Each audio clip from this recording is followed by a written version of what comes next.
Happy Tuesday, Dog Nation. My name is Brandon Adams, and this is DawgNation Daily, the daily podcast for Georgia Bulldogs fans, presented today by Engineered Solutions of Georgia. It's good to be back with all of you after a pre-recorded edition of our show yesterday, kind of normal today. We'll have Connor Riley coming up.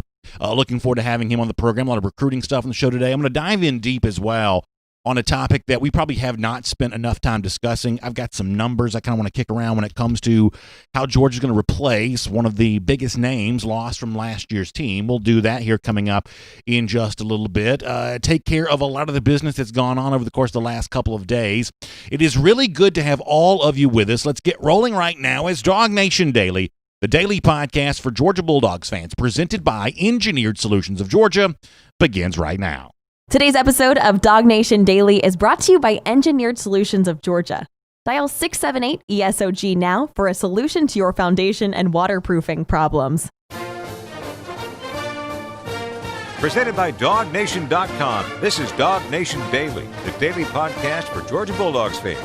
Here's your host, Brandon Adams. Hope all of you had a great 4th of July weekend. Ours sort of extended into Monday yesterday. We did a pre-recorded edition of our program yesterday. Really fun to be able to spend some time with family and friends, at least as much as you can in this socially distant world in which we currently live, but a good time nonetheless. I will say, even apart from coronavirus, my relationship with the 4th of July has just changed a lot. It used to be that I wanted to be in like the biggest crowd you could possibly be in, whatever the big event was taking place, gigantic professional fireworks display. I wanted to be a part of that.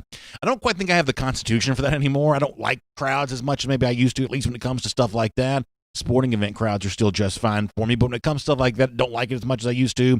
I like staying in my neighborhood. I like hanging out. I like the kind of makeshift fireworks displays that kind of come up here. I'm also, I'll confess, and then we'll move on, a total hypocrite when it comes to the 4th of July, because if you're on social media, one of the great debates are like the pro-fireworks folks versus the anti-fireworks folks. I've decided that I'm the worst of this category. I am pro-fireworks when I'm part of it, but anti-fireworks when it's happening like 3 doors down and I'm not a part of it. So nonetheless, hope all of you had a great 4th of July, and it's good to have you with us here today on DawgNation Daily, presented by Engineered Solutions of Georgia. Let me do this on the recruiting stuff off the very beginning of our show. It's been kind of interesting to look over the course of the last couple of days at some of the recruiting chatter that's been out there. A lot of finalists being announced by a lot of 5-star prospects. This is at least good news in the fact that all the names I'm going to mention here over the course of the next few minutes, they all kind of include Georgia, but maybe not as good a news in terms of the specific relationship for Georgia with some of these players. Let me begin with this. Best news of all is the fact that Amarius Mims, who 5-star offensive lineman, thought anyway, to have a very deep and solid relationship with Georgia. We have found out, now this was teased for us last week, and we mentioned this on the show at the time, but we have now found out that indeed his recruiting process has accelerated, and he's probably going to announce his commitment sooner than we initially thought. Mims himself made it official after it had been said on his behalf a few days ago that he'll be committing on August 15th, and he says to mark your calendars for that. And, of course, a lot of Georgia guys out there pushing for him, including Brock Vandegrift, who had a very nice showing at the opening last week. He was on social media saying, hey, we got to make sure we get this guy. Dog fans, we need this guy. So it would seem to be pretty good news with Amarius Mims in Georgia. And I think it's pretty telling when it comes to Mims here. And this is very similar to a lot of situations. The relationships that Georgia had that were strong prior to the coronavirus lockdown would seem to still be pretty strong for the most part. For instance, Georgia's kind of been thought to be the leader for Mims. The fact that through all of this, Georgia has maintained that status, that's easy to understand when you see the way that some other recruitments have also played out there as well. I think this is another example of what you've said about Matt Luke the entire time, that while Sam Pittman may have been arguably the best offensive line coach in the country when he was at Georgia, and you can't really recruit better than Pittman did, and for the most part, the results for the offensive lines on the field really good there as well. Certainly, it seems like Matt Luke has not missed a beat as he has stepped into that role for Sam Pittman. That's all really good news. However, the rest of the recruiting stuff, admittedly, and I don't mean to be negative, I'm just trying to be as honest and realistic as I can, the rest of the recruiting stuff that's out there is a little bit of a mixed bag here. For instance, I think a lot of us thought that Smile Mondon, the 5-star linebacker, was getting ready to announce his commitment, and it was probably down to Georgia and maybe Auburn, maybe Tennessee, but I think a lot of folks thought Georgia led, and I think that Mondon himself had indicated that he would announce that in the month of June. Obviously, June came and went. What we have now is an Instagram post for Smile Mondon where all of a sudden what we may have thought was a top 3 is now a top 5. As I said before, it does include Auburn and Tennessee along with Georgia, but now you've got Florida and LSU there as well. I won't begin to say where I think Mondon's going to go or how all of this plays, but just given the fact that you thought time was on your side and Mondon was about to make a Georgia announcement at some point last month, the fact that all of a sudden now it's a top 5 and all of a sudden now there's a lot cloudier scenario of where Mondon's recruitment is going to go from this. Admittedly, I have to sort of say that doesn't really feel like great news. Now, we've talked to Jeff Sintel about this a bunch. Jeff Sintel has talked about this before the hedges presented by Kroger as well. I'm not in the business of telling you that Georgia's not getting Smile Mondon, but I don't mind telling you by now I thought Georgia would have already had Smile Mondon. So the fact that it doesn't is at least something there. Speaking of something, you can decide what you make of this. The 5-star defensive lineman who, really, for me, if I'm making a list of my favorite recruits, Mason Smith may come pretty close to being about as high on my list as I could possibly get. I know a lot of the folks on the forum feel the same way at forum.dawgnation.com. Mason Smith has put out a top 8. It does include Georgia. This is one of those, it's almost confusing to see who all these teams are because instead of using the typical logos up top, he uses the mascots. Now, he does give you the program logos down at the bottom, but you have to sort of sift through this Where's Waldo of mascots to figure out who all these top 8 are here. But it is Alabama, it's Florida, Georgia, of course, LSU, Miami, Oklahoma, Oregon is in there, and USC as well. You know, this is one of those things where Jeff Sintel was pretty clear when he joined us on, I guess it would have been, he joined us Wednesday of last week because we had the big breaking recruiting news that popped up, and Friday was a holiday. And I asked him point blank at the time, I said, is Georgia going to be able to wrestle away a guy like Mason Smith from the state of Louisiana? That's obviously a big-time wish list name for many UGA fans. Can you get him out of the state of Louisiana? And Jeff Sintel said, honestly, that's probably going to be a pretty difficult pull all the way around. Not impossible, but difficult. However, you've got to be in it to win it, and Georgia is clearly in it for Mason Smith right now by virtue of the fact that he's in the top 8. So if you're following along so far, you got the good news. It seems like Georgia still, I would guess, based on what the internet's saying, online chatter would say that Georgia may still lead for Amarius Mims, and his commitment's going to come sooner than we initially thought. It's going to come in the month of August. Admittedly, probably not the greatest news when it comes to Smile Mondon, not saying he's not coming to Georgia. For all I know, he very much could. As I said, I just thought he would already be a part of the 2021 class. And instead, his recruitment seems to be going the other direction. He's expanding his list of finalists, kind of going to a top 5 there. In the Mason Smith thing, you can make of that what you will. Now there's the just plain weird news, and I won't spend a ton of time on this, but I will mention it for a moment. There was a tweet from Tony Grimes, who recently announced his commitment to North Carolina that kind of got some attention, that seemed to suggest that he's, thinking about a lot of things right now, and I guess, he's kind of got his mind overwhelmed, kind of speaking in emojis. If you're watching on video, I'll show this to you, what Tony Grimes had to say. Basically, the overall takeaway here is, and he tags his own dad in there, that, he's just kind of cloudy with his decision-making process right now. I guess the interpretation on this might be that this is a young man who's already made his decision in North Carolina. You could say, well, that maybe he's reconsidering that decision. If I had to guess, I'd say that's probably not what this is. To me, this more feels like, is he going to truly reclassify as a 2020 recruit, which, in Jeff's reporting when, or I should say 2021 recruit, in Jeff's reporting when Grimes made his commitment announcement, that was, kind of the thought that he'd probably do. However, a lot of that depends on, I guess, if the Commonwealth of Virginia has high school football this fall. So apparently Grimes, I'm going to read into this a little bit and assume that he's still thinking about that decision here a little bit. Obviously, it's very easy to understand this from the perspective of being a Georgia fan. If Grimes were to not reclassify, not move into the 2020 class, if he were to remain a 2021 prospect, that still gives Georgia a chance. If he reclassifies to a 2020, if he goes and takes the online class that he needs to graduate high school and go ahead and enrolling at North Carolina, that's obviously not good news for Georgia there in that front. So I guess the takeaway for all of this is a lot of 5-star prospects making some news over the weekend, all of them in some way related to Georgia. The quality of those relationships, the nature of those relationships, I guess that's still yet to be determined and be defined. I know a lot of Georgia fans are anxious about the next big commit that comes to the Dogs, and if the momentum of the last few recruiting cycles for UGA is going to still be present here in 2021. I understand the angst about that. I myself am also waiting for some good news as well. I guess the key takeaway is for UGA fans, that wait is going to have to last a little bit longer. My name is Brandon Adams, and this is DawgNation Daily, the daily podcast for Georgia Bulldogs fans. We're presented today by Engineered Solutions of Georgia, and we're glad to have you with us no matter how you get to us today, live on video, 10 a.m., Facebook and YouTube. We're on the radio at noon on Athens Sports Radio 960 The Rev, and as a podcast, wherever you find them, Apple, Google, Spotify, worldfamous.DawgNation.com. We post the show every day. We're just really glad to have you with us here on DawgNation Daily, presented by Engineered Solutions of Georgia.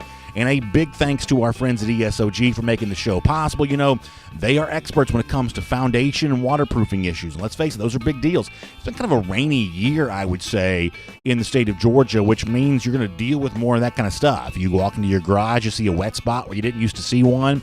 You have water coming into your basement when it rains. For the average person here in the Atlanta metro area, that's a thing that you just deal with on a regular basis, or at least you have the potential of dealing with that. And if you're finding yourself facing that issue, then you got to do some work to get that taken care of. And that's especially true with the foundation stuff as well, because let's face it, when you see those cracks show up in your foundation, things like that, that can be the sign of a much bigger problem. Don't wait to get that seen about. Deep down, you need to do the work or have someone do it for you. Why not have the folks who've been experts at this? 2 full-time engineers on staff. That's what Engineered Solutions of Georgia can provide for you. ESOG is also a proud partner of UGA. That makes them really fun to do business with, and they're very easy to get in touch with as well. A simple phone number to remember, dial 678-ESOG now. That's 678-ESOG now, and that'll get you in touch with Engineered Solutions of Georgia. All right, good to have you with us here today on DawgNation Daily, presented by ESOG.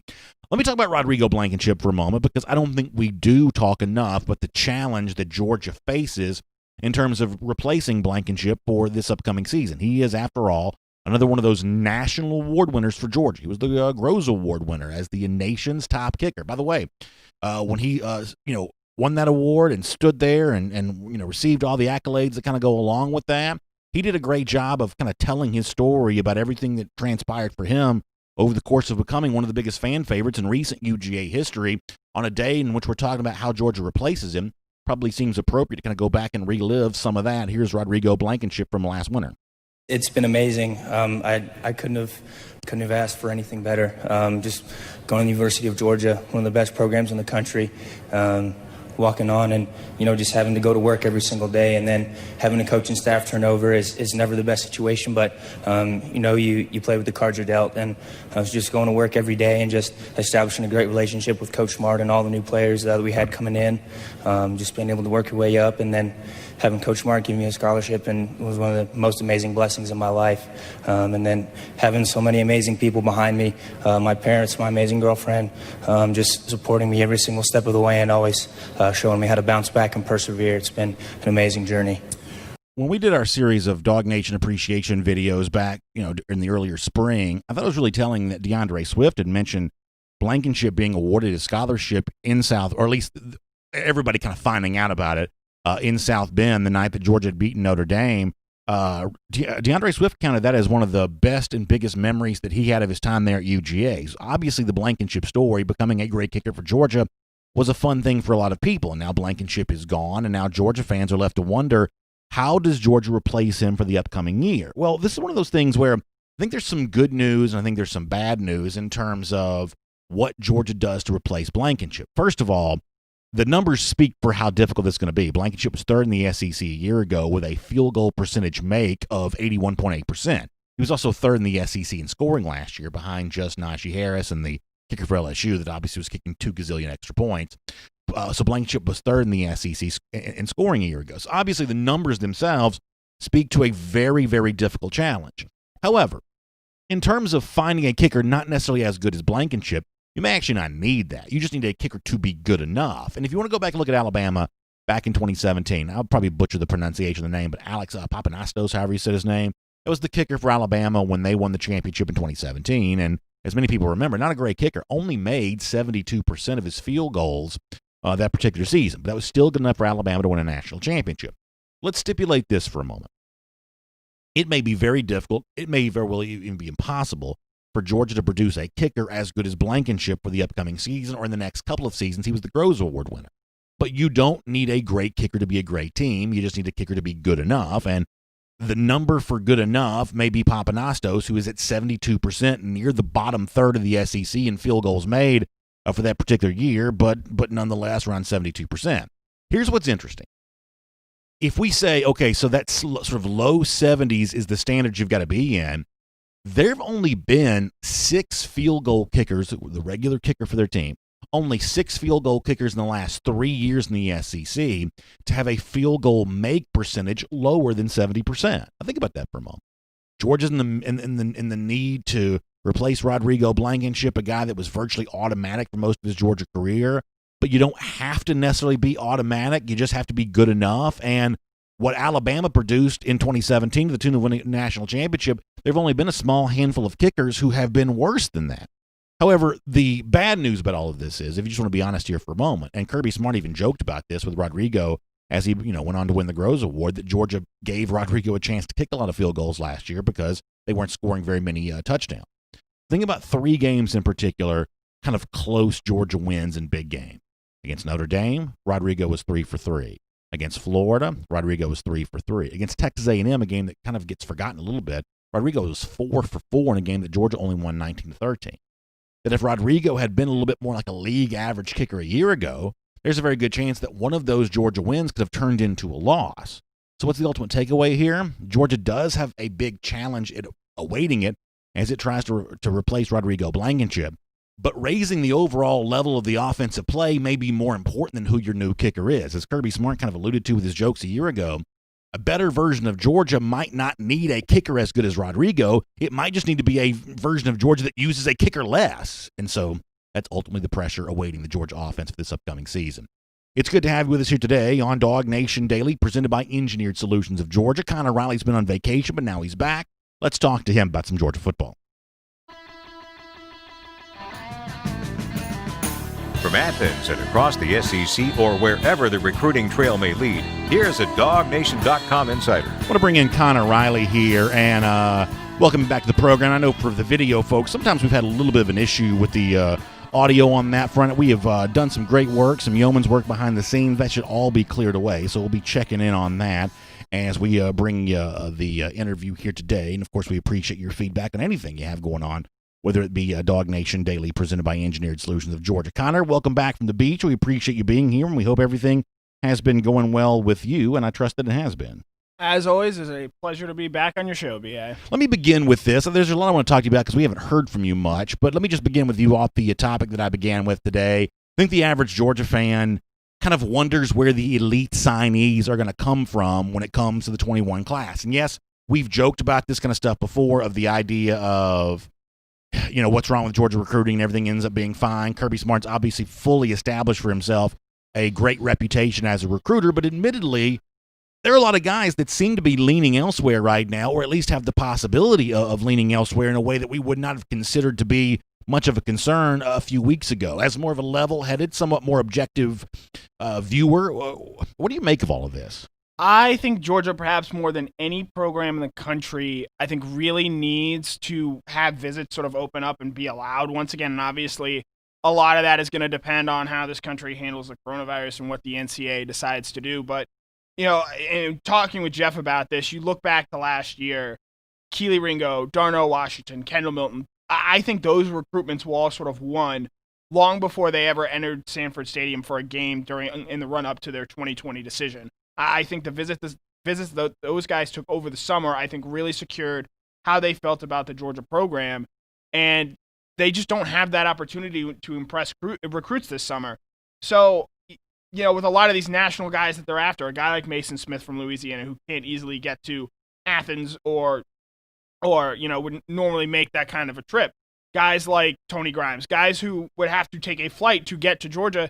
The reality is they can't do that right now, and until we, I think, get some clarity on where that might be and when those visits, however restrictive they are, might open up again, it's hard to really guess when and where Georgia is going to pull these elite 5-star recruits from. So because Georgia recruits so much nationally, has the last couple of years, that's why you think they're more hurt by the lockdown than other programs have been. I do. Well, and I think the other thing that's worth keeping in mind, too, is the way sort of Georgia goes about building its class. You look at programs like Clemson and Ohio State. Those guys like to get their work done before the football season starts. They'll have 20+ commitments before the season starts, and they really only have 1 or 2 guys to focus on. Georgia just typically under Kirby Smart has not sort of functioned that way. They have no problem waiting for guys to make their decisions and make their announcements. The past has made for really exciting signing days. Last year, after the LSU game, Georgia picked up 10 guys who ultimately ended up signing with the class, whereas Ohio State and Clemson together, I believe, had like 4 over that same time span. So Georgia, traditionally in the last 2 seasons, they've relied more on out-of-state signees. They've signed just 16 players from the state of Georgia combined in the last 2 classes compared to, I believe, 33 out-of-state prospects. And they're a team that usually, gets their work done a little bit later. And sort of those 2 factors working together is why I think Georgia sort of is where it is in the recruiting landscape right now. Let me do one more thing on this topic, then we'll move on to talk about something different. James Crump, watching us live on Facebook a moment ago, says you can't worry about recruiting at the moment. It's just too early. And for the most part, I think that's true. I think that Georgia's reputation now is firmly established enough that somehow, some way, Georgia's going to put together an elite class for this upcoming year. However, one of the things that frustrates me sometimes is there's a way of spinning recruiting news to make it sort of seem like nothing's ever bad news, that whoever you sign, these are the players that you wanted all along. And that to me has never seemed honest enough. I do like to be honest about recruiting, and honesty would compel me to admit that linebacker's a need for Georgia for this class. Georgia only signed the one a year ago, Mikal Sherman, a very good one, but just the one. So Georgia needs more linebackers for this upcoming class.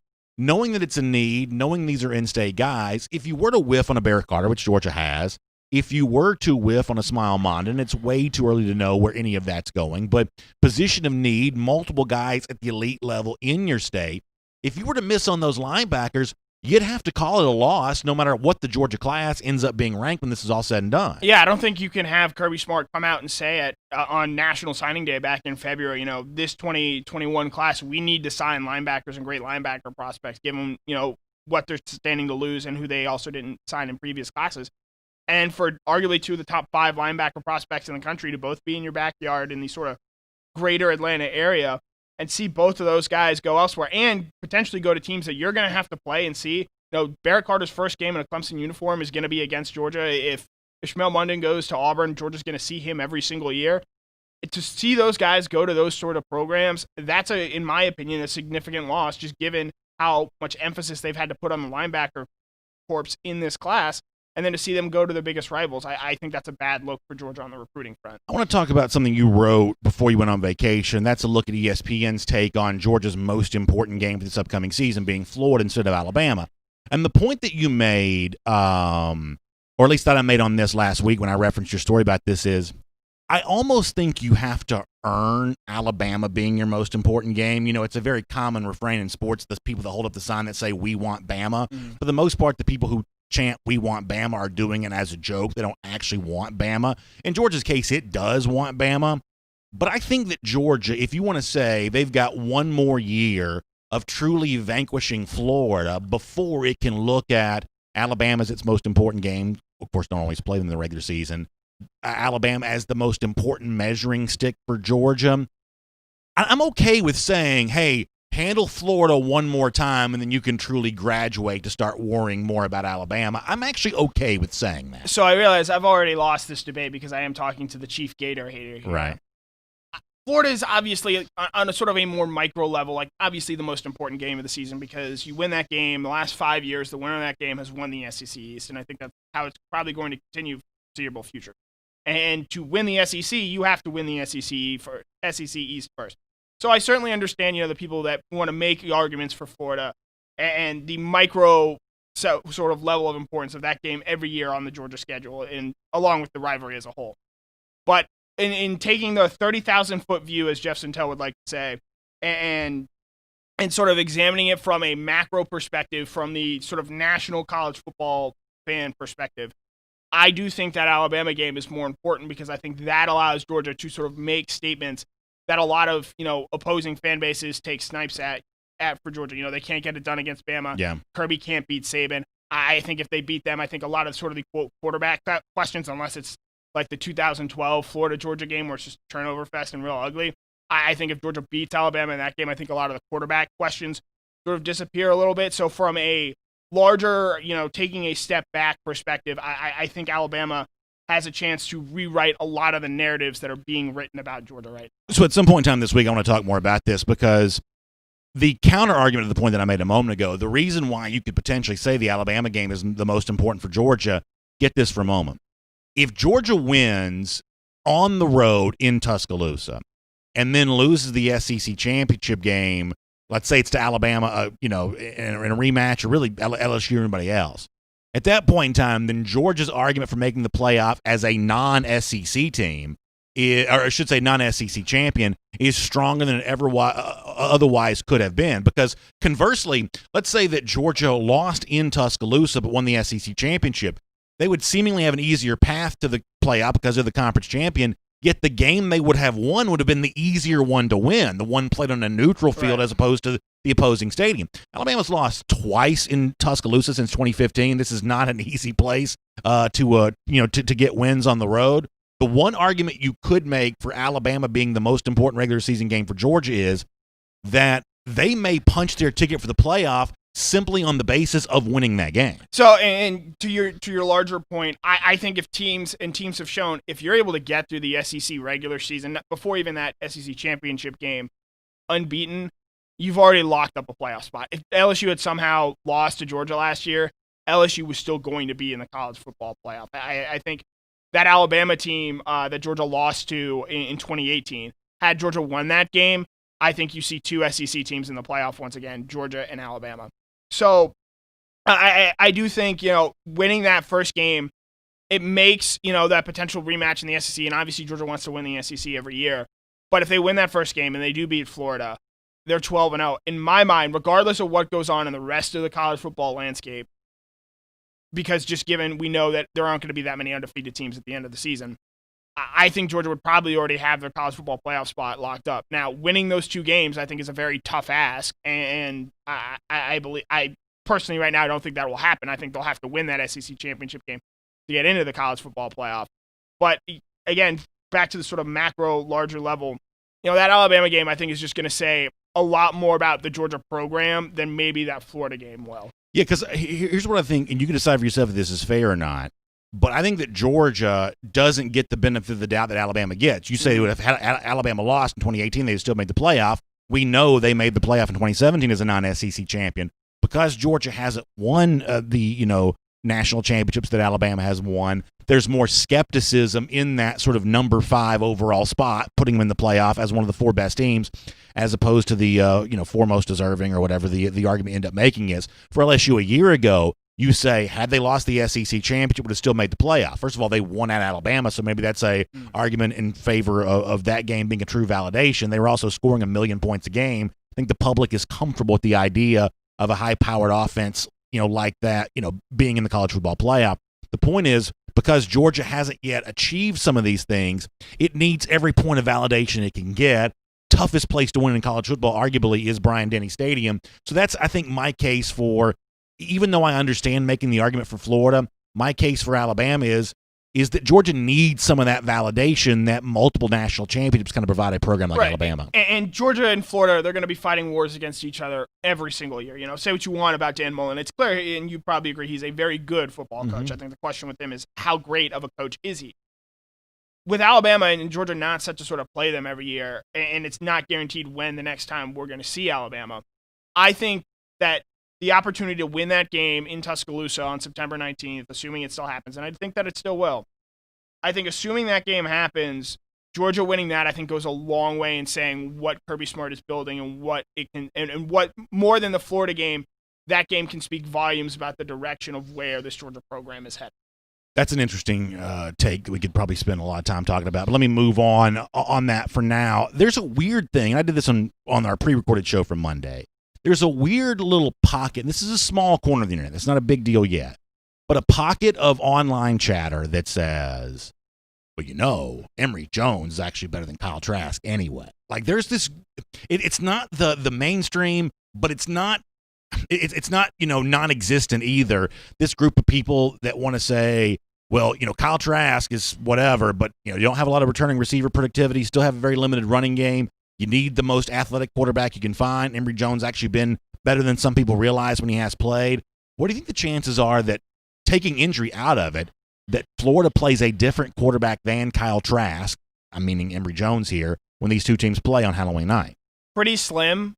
I think what we saw with Mullen even last year, there were a lot more questions, I think, being asked about Felipe Franks than there are about Kyle Trask right now. And my belief, had Franks not broken his ankle as he did against Kentucky, like, we don't see Felipe Franks, or we don't see Kyle Trask last year. I think Franks would have been the guy for Mullen. And I think you're going to see something similar again this year with Trask. Trask, I think in a lot of ways is sort of a mirror image of his coach, in that I do think he's a good quarterback. I think he's a guy you can win a lot of games with.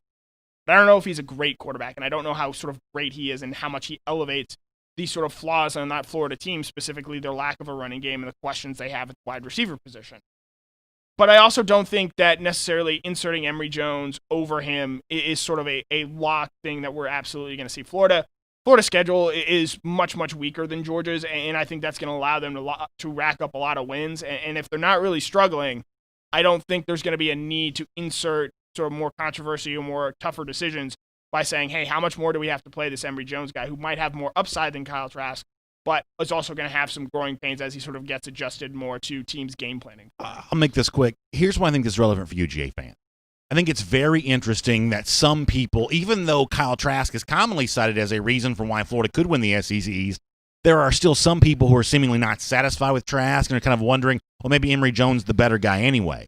I think if you really want to be as objective as possible, or, maybe objectivity is the wrong word when it comes to me on this particular topic, I'll grant you that. But some of what's said about Trask during this offseason is not wildly different than what was said about Felipe Franks a year ago. Franks had seemingly a pretty good conclusion to the 2018 season and therefore was ready for big things in 2019, and it did not happen. Prior to injury, Franks was not having a good year. Florida was a near loser a couple of times with him as the starter, and ultimately that gets forgotten because Kyle Trask kind of comes in, does some of the same things, and now he's kind of given some of those savior vibes going into the 2020 season. The idea that seemingly not everyone is still sold on Trask, even though that's a pretty common refrain from the media, it's all the more reason to wonder. The reputation that Dan Mullen has as a quarterback whisperer, the kind of guy that builds offense no matter where he goes. The fact that there's a lot more sizzle than steak with some of that, I do think that's a relevant conversation for UGA fans. Yeah, and I think that the thing with Mullen is, so yes, I think he's very good at building a competent offense, an offense that can move you the ball, that is going to put up enough points to put you in a position to win.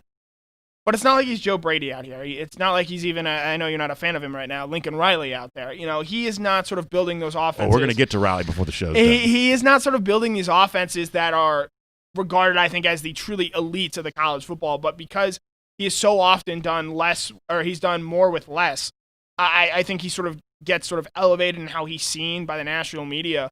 But the reality is he's not getting on the recruiting trail the type of players that allow you to sort of go from having good offenses every year to having truly dynamic, difference-making offense.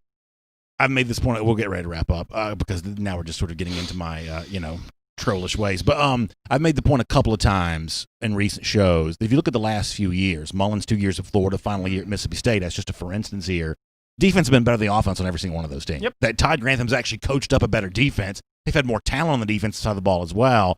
At Florida and Mississippi State, and this idea that somehow Mullen's a great offensive guy, there's not a ton of stats to actually back that up in comparison to his defense, which is at the same programs in both spots. Right, but last 2 seasons, I believe they finished outside the top 20 in national scoring offense. So, yes, Mullen does sort of get this, reputation that is somewhat deserved, but I don't think it's totally warranted at the same time either. So I think it'll be interesting this year, I think this year, perhaps maybe more than Kirby Smart, we're going to see a lot of the narrative around Dan Mullen change either one way, and you've made this point before, right, one way or another. It's either he's going to, somehow beat Georgia, go to the SEC title game, how they do against Alabama or LSU, I'm not sure.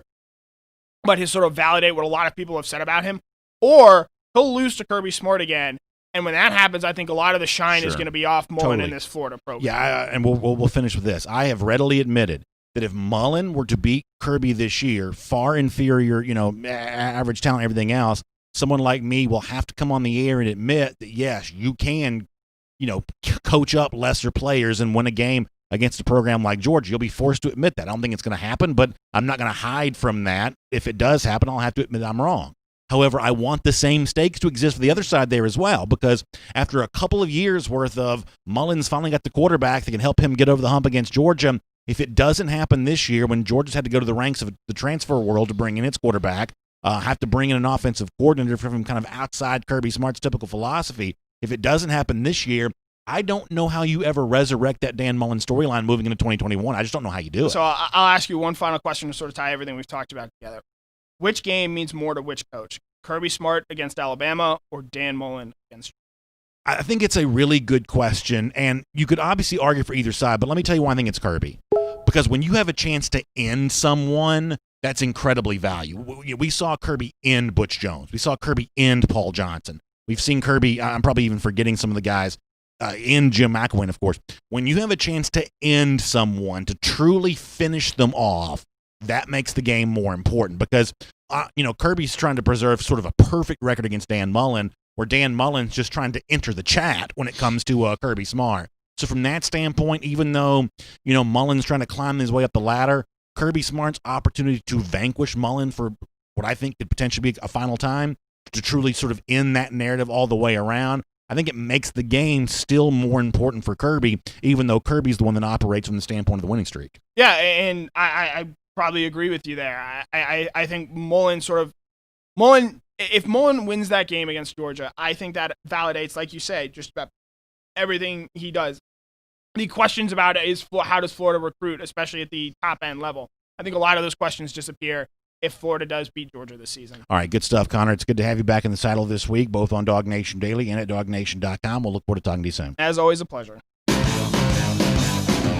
Let's take a look around the rest of the league. This is SEC Through. Yeah, so I think that's really good. I think it's fun to be having these conversations. We obviously know some of the other conversations that we're, sometimes have to have, and we'll get to some of the coronavirus stuff here in a minute, but it sure is fun to be talking about some of that other kind of stuff again, and we certainly appreciate Connor Riley being here on DawgNation Daily. And obviously, I love the stakes being high for these games. I love the idea of, every single day I put myself out there in this Georgia-Florida stuff, and I love the idea that, if I'm wrong on that particular Monday, I got to come back in here, there'll be Florida fans ready to give me grief.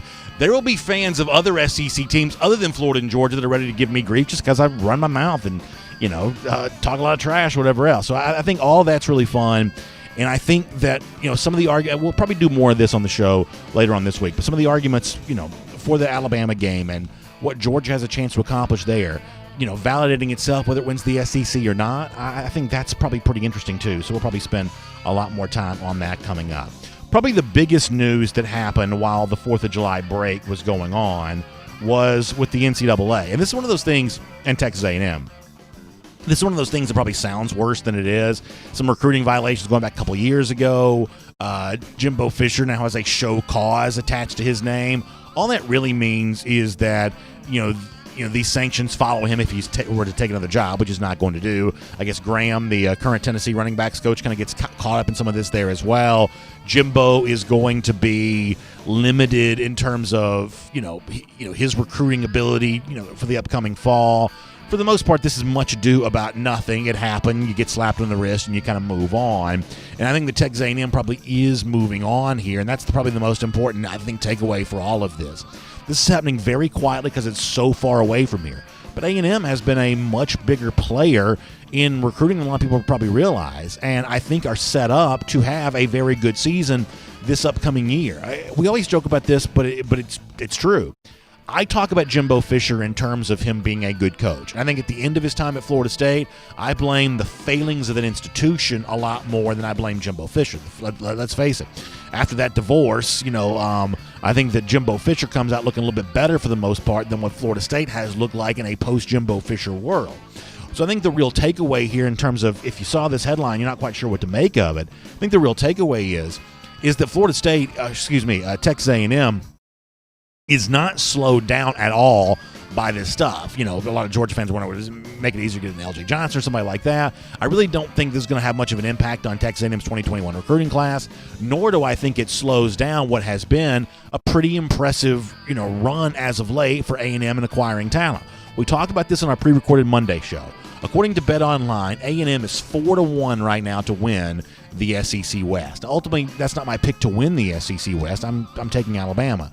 But in terms of what's currently going on at LSU, what's currently going on at Auburn, the two other schools that are seemingly the biggest threats to Alabama on a year-in, year-out basis, I'll take the current state, at least for right now, the 2020 snapshot of Texas A&M.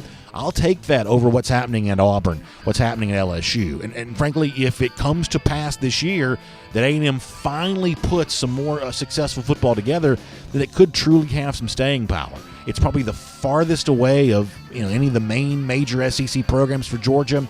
We have a tendency not to think much about the Aggies. Georgia and Texas A&M haven't played very much. Did play a year ago, but haven't played very much. Easy to be out of sight, out of mind.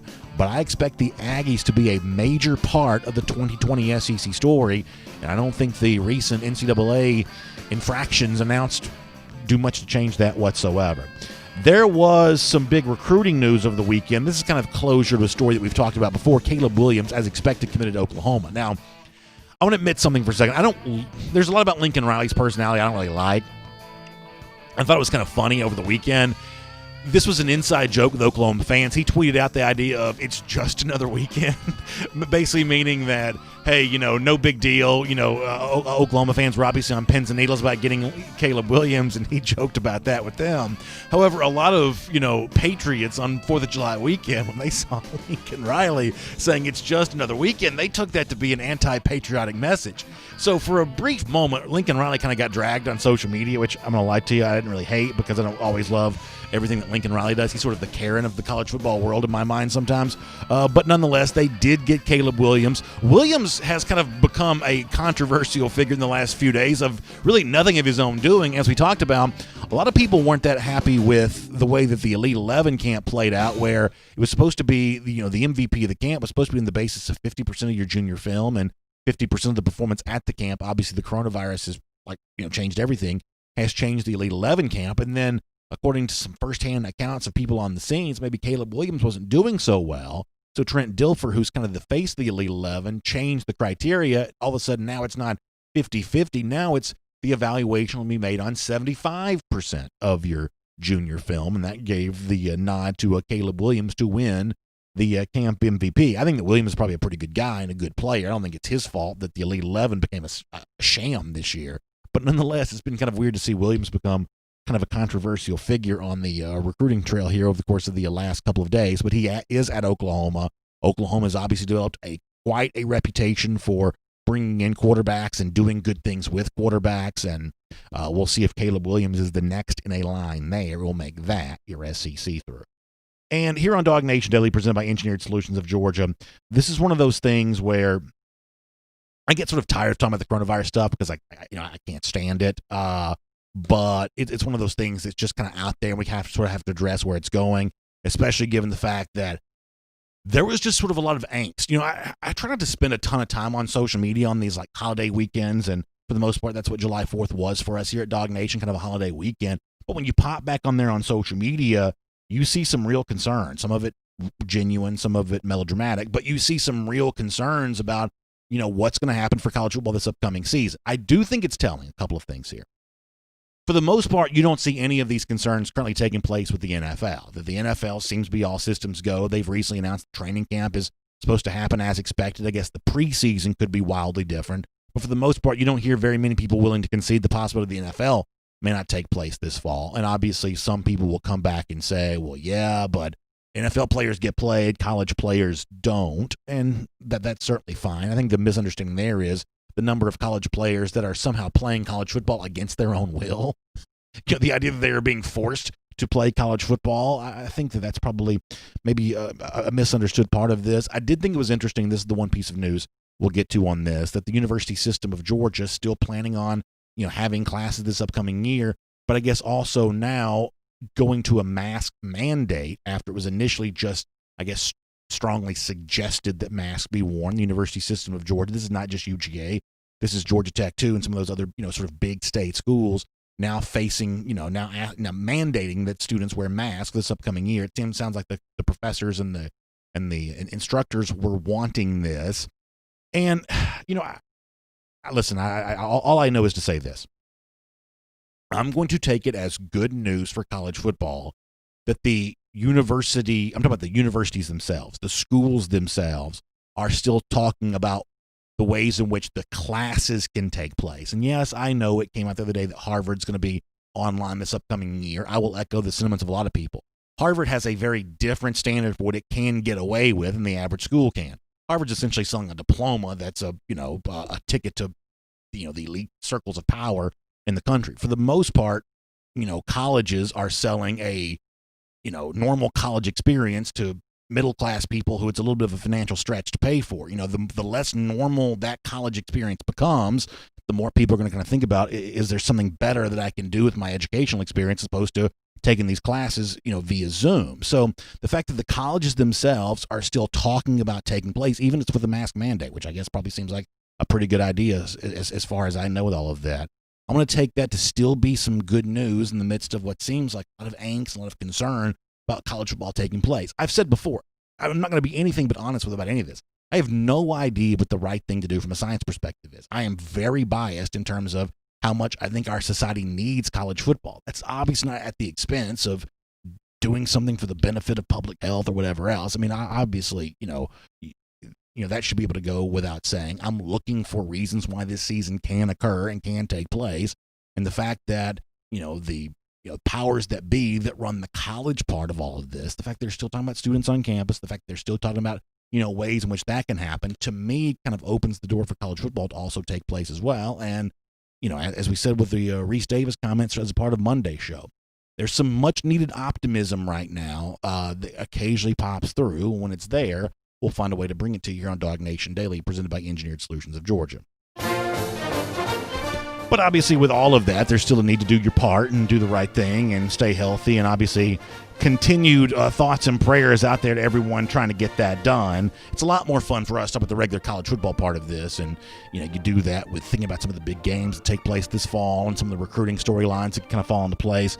That's the area in which we're a lot more comfortable around here, and boy, it'll be nice when we can focus fully on all of that for the upcoming season. But as long as there's that cloud hanging over us, it'd be kind of foolish to completely, totally ignore all of this. So that's kind of where things stand here on DawgNation Daily, presented by Engineered Solutions of Georgia today. A great thing to do, though, as we wrap up today's program, our buddy Eddie, the unofficial mascot of DawgNation Daily, would want us to do the Gator Hater Updater. Remind you that it's now been 1,347 days since those lousy, stinking Gators have beaten Georgia. That's a number that's going to be going up, we think, for some time to come. Appreciate you being here on DawgNation Daily, presented by ESOG.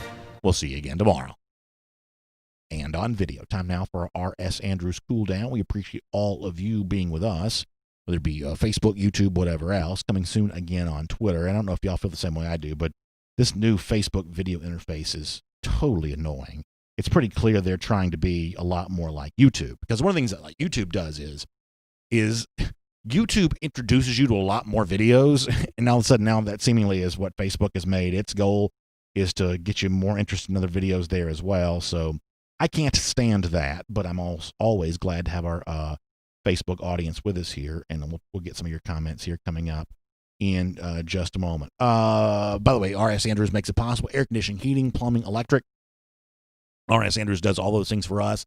Air conditioning units, I was running around a bunch this weekend. You go to the pool, I was playing baseball with my son in the cul-de-sac, and when you come back in, there's nothing I love more than hot, humid, open that door, step into the house, and that air conditioning just washes all over you. If you're not getting that feeling when you're going into your house, that may mean you need your system tuned back up to factory fresh specs. R.S. Andrews can do that for you online, rsandrews.com. Jay Wise, good to have you back in the comments section. Jay, good to be able to see you. Rodney Stud still checking in. Appreciate that. James Crump says, I'm praying for a miracle, praying there will be good treatment soon, hopefully a safe vaccine, just praying for a miracle. So here's the only thing I'll say about this. And, listen, as I said before, it's almost impossible not to talk about it because it's the biggest story in college football right now. I think it's weird that it's a much bigger story for college football than it is the NFL. There's a certain part of the college football media on this that I don't have full trust of. But nonetheless, here's what I want.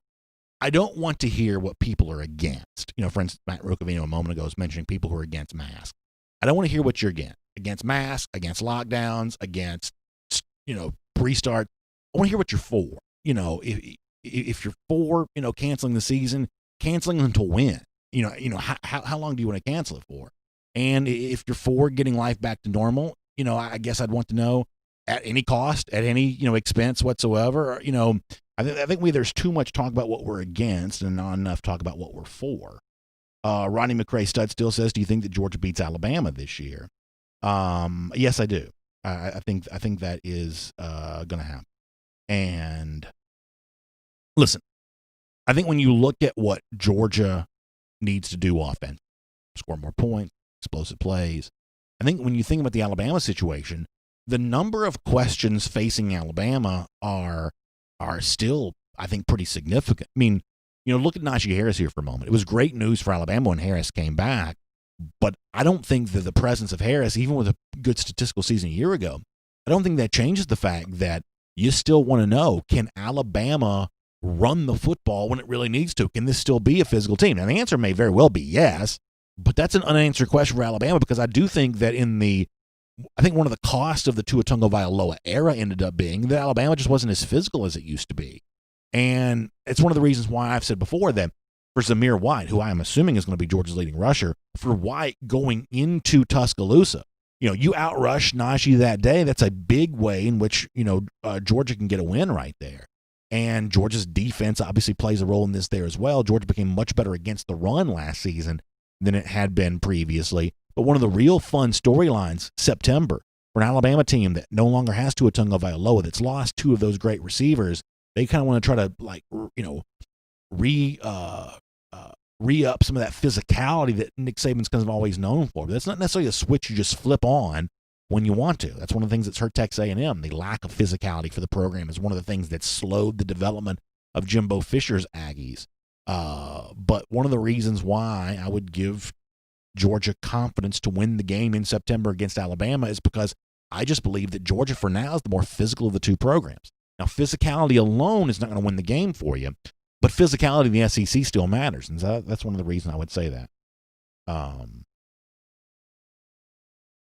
Chandler says he wants a full season of fans acting responsible in the stadium, and I think responsibility is always a good thing to do.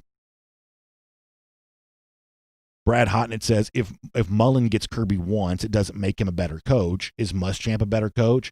You can have a bad day. Almost everyone does. I understand where you're coming from on that. That's obviously true. I think the thing that you would say about Mullen is that people believe that Florida is close to Georgia, and ultimately the thing that's going to close the gap on that is Mullen's coaching ability. I'm not going to say that if Mullen were to win the game this year, well, I guess that means that Dan Mullen's a better coach than Kirby Smart. I'm right there with you on that, Brad. That's not the statement that will be made. But the statement that will be made after that is it's at least possible for Mullen to coach up better players and beat Georgia, because we would have seen that happen. Right now, I'm going to tell you right now, it borders on impossible. I'm not saying it can happen. There's not a 0% chance of it. But for the most part, Kirby's coaching abilities plus better players makes me believe that Georgia is the substantial favorite against Florida. However, if Mullen were to win the game this year, that obviously changes that a little bit. You're right. Almost anything can happen in a one-game scenario, but in the Georgia-Florida case, it's almost for sure going to decide the SEC East. The plan of attack that Florida has put in place is to have a coach up better players, or I should say coach up inferior players. And so if it were to work this year, you would at least have to admit that it's possible in future years, which means that for all this preseason chatter in 2021, 2022, there'll at least be some credence given to the fact that, Mullen may outcoach Kirby Smart because he did that back in 2020. That'll at least be a possible storyline. However, if Kirby wins again, it's almost like that narrative is done forever. But I understand where you're coming from. Let me go over to YouTube for a moment. Noah Sheldon says Mullen won't beat Georgia. What are people smoking? So good to hear Noah weighing in today. S. Hobson checks in to say if Georgia can't beat Bama, they will never win a national championship. Yeah, I mean, I'll tell you my viewpoint on Alabama is, I've always made this comparison, and you have to be kind of my age to maybe get this. Alabama's the college football version of Mike Tyson. That, like, I was a kid when Tyson was the champ, but even after Tyson lost to Buster Douglas, beating Mike Tyson was still the biggest deal in boxing. There are plenty of moments in which someone else was the champ, but Tyson was still kind of viewed as the baddest man on the planet. Alabama hasn't been a national champion in either of the last 2 years, but nobody walks around with it. I talked to Connor about this before. Nobody walks around holding up a poster that says that we want LSU or we want Clemson. Both those teams the last 2 years have been better than Alabama, but Alabama beating the Tide is still the most validating win you can get. It's still the kind of the biggest deal. That's still the boss you face in the final stage of the video game. So, yeah, I mean, from that standpoint, I kind of agree that there's a certain validation that takes place by beating Alabama. I'll go so far as to say this. Be careful how I word this. When Georgia finally does win a national championship, I want it to come in a year in which Georgia beats Alabama. That's not to say that I want to see Georgia beat Alabama more than I want to see the Dogs win a national championship. I just hope that national championship comes with a Nick Saban coach team with national championship aspirations of its own and seeing Georgia vanquish that foe. There's something very special about that. LSU enjoyed that a year ago. Clemson enjoyed that in 2018. When it finally happens for Georgia, I hope it happens that way. To once again mix sports metaphors here, I always felt sorry for the 1999 San Antonio Spurs who, won a championship, the first in the non-Georgia era, Jordan era. You hold up that Larry O'Brien trophy, but you didn't beat Jordan. Jordan retired on top. So for Georgia, when it finally does win a national championship, I hope it's not done from the comfort of Nick Saban sitting in a, Barca lounge or somewhere, with his feet kicked up, eating tapioca pudding. I hope it's with Saban still coaching the Crimson Tide. And I hope it's Georgia beating Alabama to get to that point. As a fan, that's what I want to see. Let's see what else. Nature Gator, who's a Florida fan, asked an interesting question. He says, if Smart does not win the national championship this year with so many great recruiting classes and a great quarterback, does the narrative of Smart as a great coach go away? I don't think it goes away because I think the championship window for Georgia is going to be open for a good number of years. But the longer you go without winning it, the more pressure will be around Kirby to win. And the pressure will come more from within. Like the old, line from the horror movie, the call is coming from inside the house. The longer Kirby goes without winning a national championship, the more the pressure, the call will be coming from inside the house of Georgia fans saying, hey, how much longer we got to wait? When's Georgia going to get over the hump? This is especially true, Nature, if the reason that Georgia does not win the national championship is once again offensive related. If once again Georgia has a great defense, a good running game, and a good offensive line, but not producing enough explosive plays offensively, if that's once again one of the main reasons that Georgia doesn't win at all, I think that'll be some internal pressure there as well. National media will kind of join in on that, but ultimately it's the internal pressure you face as a coach that's more impactful in your quality of life than the external pressure from, hot take artists and things like that. So there will be more of that. However, it's important to note that, we live in a time now in which, coaches have been waiting a little bit longer for championships. Dabo waited a good number of years for his first. Ed Orgeron, his championship at LSU came pretty quickly in his tenure there, but Orgeron's also been kind of floating around as a coach for a long time, and at one point in time was kind of thought not to be head coach material. All of a sudden now he's one of the 2 or 3 best coaches in the sport. So, in some cases recently, patience has been rewarded, and I think that eventually patience with Kirby Smart, even if it extends beyond 2020, will probably also be rewarded as well. We're getting late on time. Let me squeeze this in, and I'll take a couple more comments. Here's another topic we're going to have to eventually explore. Let's say that the season takes place. Let's say it's all 12 games.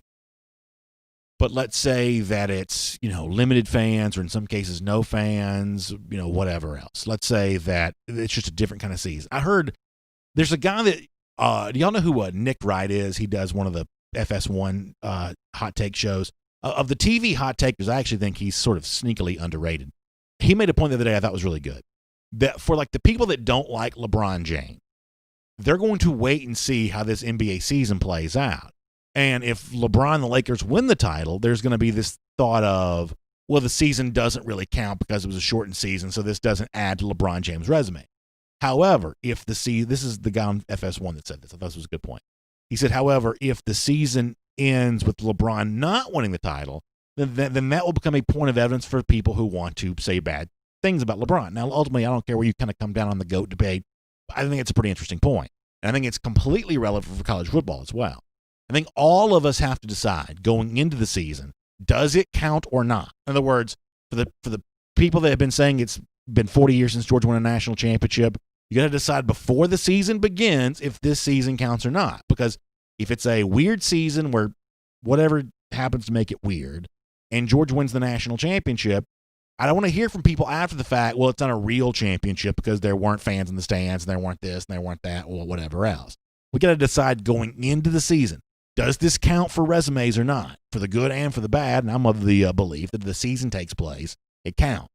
Now, Major League Baseball playing a 60-game schedule, that seems a little hokey to me, but I don't think college football is going to do anything, quite that different from its normal situation. So I'm of the belief that the season happens, no fans, even if you're playing fewer than 12 games, which I still don't think is going to happen. I think they're still playing 12 games in the regular season one way or another. But even if it's like 10 games, whatever else, I'm still of the belief that it's still a season that counts. For the good if Georgia wins it all, for the bad if it doesn't. So that's kind of my thought on that.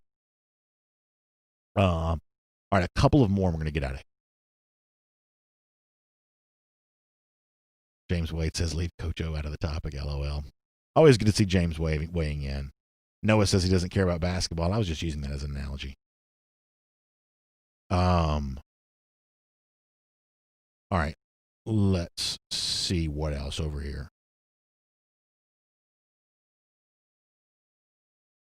Over here on Facebook for a couple more, and we're going to be done. JY says, what about faculty and staff that have tickets? Yeah, I mean, there's a lot of pockets of people that are going to be curious to see how they fit into a socially distant Sanford Stadium. And that's a huge challenge if it's 50%, which is at one point in time what some people seem to be, kind of thinking was a possibility. If it's fewer than that, and the way you get more or fewer is how many people you let sit together. In other words, if you let people sit in groups of 2, groups of 4, groups of 6, then ultimately you can fit more people in the stadium. But if it's only groups of 2 with 6 feet in between each of them, that's a much, much smaller number of people, much smaller number of people. And in terms of, how you figure that out, because the fewer people you allow inside Sanford Stadium, the more you run the risk of some people who've either had tickets for a long time or people who've donated a lot of money recently, the more you run the risk of making some of those people mad. And that is not a job I would want. Not a job I'd want. Shelton Tucker, thanks for driving and listening. Sandy Puckett, thanks for the kind words. James Crump says, we're a microwave society. We want everything now. To some, Smart should have won a national championship in season 2. Yeah, I understand where you're coming from. There's a degree of impatience that probably creeps in that shouldn't. I understand all of that. Matt Rugavina says, don't forget, it didn't just take Dabo 10 years. It took some lumps along the way. 6 and 7 year, 3 lost the Orange Bowl to that West Virginia team that scored 70-something points. Yeah, that's a really good point by Matt on that front. The other thing, too, is to remember this. Even for Ed Orgeron, and this was a point, I'll give Connor Riley credit for this. He was actually really the first one that pointed that up, because the one thing I've cited a lot is the number of coaches that won their national championship in their first 4 years on the job. Nick Saban did Alabama, Urban Meyer did it Florida, Ed Orgeron just did it LSU. However, in all those instances, and it was really Connor that pointed this out to me, in all those instances, those guys may have been in their first 4 years on that job, but they weren't in their first 4 years of coaching. In Saban's case, he had been a head coach at Michigan State. It is still true that LSU won a championship in his first 4 years. Alabama won a championship in his first 4 years. Urban Meyer did the same thing at Florida and then did the same thing at Ohio State. Guys that win national championships, for the most part, other than Dabo, have won them pretty quickly. But those were not first-time head coaches. Even in Orgeron's case, he had been head coach at Ole Miss going back years and years ago. I think the one thing that is important, and that's what Matt brings up here, what is important to remember is that Kirby Smart is just going into his 5th year ever as being a head coach. I've written about this before. Compare what Smart has done going into his 5th year compared to first 4 years of Nick Saban as a coach, first 4 years of Urban Meyer as a head coach, guys like that, and obviously the Smart resume looks pretty good. Keith Fold says, I think they will use this to try to get rid of some of us who have great seats because of our longevity so they can fill those seats with the deep-pocketed big dog. So what Keith is pointing out, he's mentioned this before, there are a lot of people who have very good seats at Sanford Stadium who have had those tickets for decades and decades and decades. And they have been done what they've been asked to do, which is give the money year after year after year. What you have lately is McGill Society contributes to this and things like that. Certain people have given a lot more money over a shorter period of time. And for some of those people, one of the things I hear frustration about all the time is that inside Sanford Stadium, it's very hard to move up the ranks. The best seats are all taken, and no one's going to relinquish those tickets. And so you give more and more money, but you're not really moving to better and better seats because there aren't a lot of seats open to give. It's one of the reasons why I think, a lot of the McGill stuff has gone the direction of like away tickets and championship games and things like that, because there's almost more access to those tickets, even though it's a limited number, than there are to the Sanford Stadium tickets because of the legacies that have held those tickets for such a long time. And at some point in time, there's kind of a reckoning coming with that and if you're not a ticket buyer, you may not care about this, but kind of a reckoning coming for the people that have given the basic amount of money over the course of decades compared to the people who are trying to give a lot more quickly to kind of move their way up the ranks. I think it's a very interesting thing to watch unfold because some good people are going to be made mad on one side or other of this topic. It's the kind of thing the media doesn't write about because it does impact the media. If the press meal was reduced, they would obviously be telling you everything you want to know about that. But they're not really writing about tickets because they don't care about tickets because they don't need them. But to the average Georgia fan who goes to the games anyway, this is a very, very big deal. Let me do a couple more and we're going to go. How about Jarvis Hanna bragging here? Got a nice breakfast going, Jarvis does. I had a big breakfast yesterday. Pancakes and eggs and bacon. That's a fun thing to do. He's got grits, eggs, bacon, sausage, pancakes or waffles, blueberry muffins. That's good times right there. I do love grits, man. I love grits. Michael Webb, we'll make this the last comment. He says, does it count? If you get a full season, I believe we will, and UGA takes the crown, it definitely counts.